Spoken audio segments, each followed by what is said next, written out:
السلام عليكم. كنتمنى ان شاء الله تكونوا مزيانين وفي اتم الصحه ان شاء الله يا رب. وصفتنا اليوم غادي تنفعك فطور رمضان.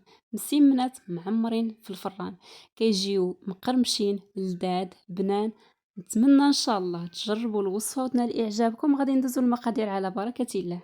غادي ناخذ كسعه غادي ندير فيها زلافه عامره مزيان ديال الدقيق بيض، ونص زلافه ديال الفينو، وغادي نزيد 2 معالق كبار ديال الزيت نباتيه ومعلقه صغيره ديال الملح على حساب الذوق، وواحد غير شيشه ديال سنيده صافي. وغادي نجمع الخليط ديالي بالماء عادي. ملي نجمعها غادي ندلكها غير واحد شويه وغادي نديرها في السلوفان نخليها ترتاح على خاطرها.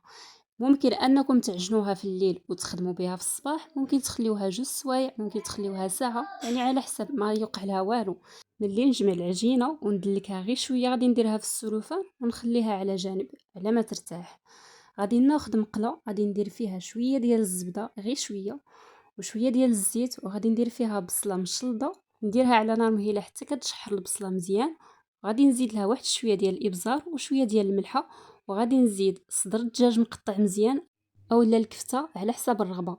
غادي نزيد شويه ديال السكنجبير، شويه ديال التحميره، شويه ديال الكمون، وغادي نخلي كلشي كيتشحر مزيان والخرقوم. ونزيد 2 معالق كبار ديال لاصوص الصوجه وراس معلقه ديال الهريسه. وبالنسبه للمقطع فاش كنت كنشحر الخضيره والدجاج تمسح ما علينا.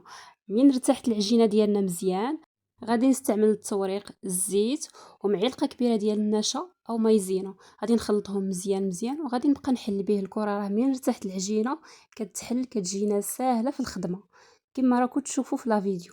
ملي شكلت العجينه على شكل كويرات صغار غادي نخليهم يرتاحوا غير واحد 5 دقائق او 10 دقائق صافي. غادي نحلهم مزيان كما قلت غادي نورقهم مزيان بديك الزيت ومايزينا، وغادي ندهنهم غير بواحد شويه ديال الزبده. غادي ندهنهم غير بشويه ديال الزبده وصافي نشكلها على شكل مربع كما كيبان في الفيديو.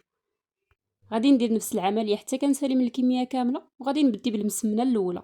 غادي نحلها واحد شويه وغادي ندير فيها الحشوه ونزيد عليها فرماج محكوك الفوق، وغادي نطويها نلقي الجناب كما كتشوفوا. وصافي غادي ندير في وسطها الزيتونه اولا الزيتون مقطع. في هذا الاثناء فاش كنعمر المسمنات غادي نشعل الفران، حيتاش خاص الفران يكون سخون قبل يكون سخون مزيان. هذه معلومه مهمه. هنايا من كملت الكميه كامله غادي ناخذ بيضه، غادي نزيد لها شويه ديال لاصوص الصوجه وشويه ديال التحميره، وغادي ندهن مزيان دوك المسمنات دياولي. قبل ما نحطهم في اللاطه غادي نرش اللاطه غير بشويه ديال الزيت ونبدا نحط المسمنات وغادي ندهنهم وندخلهم للفران يكون سخون مزيان. غادي يبديو غادي نشوف المسمن ديالي كيبدي يطيب، كيبدي يتحمر من التحت. غادي نقص النار غير شويه ماشي بزاف ونزلوهم باش ياخذوا اللون الذهبي. هكا نكونوا سالينا الوصفه ديالنا ديال اليوم. نتمنى ان شاء الله تجربوا الوصفه وتنال اعجابكم، واكيد غادي ينفعوكم في رمضان وبصحه والراحه.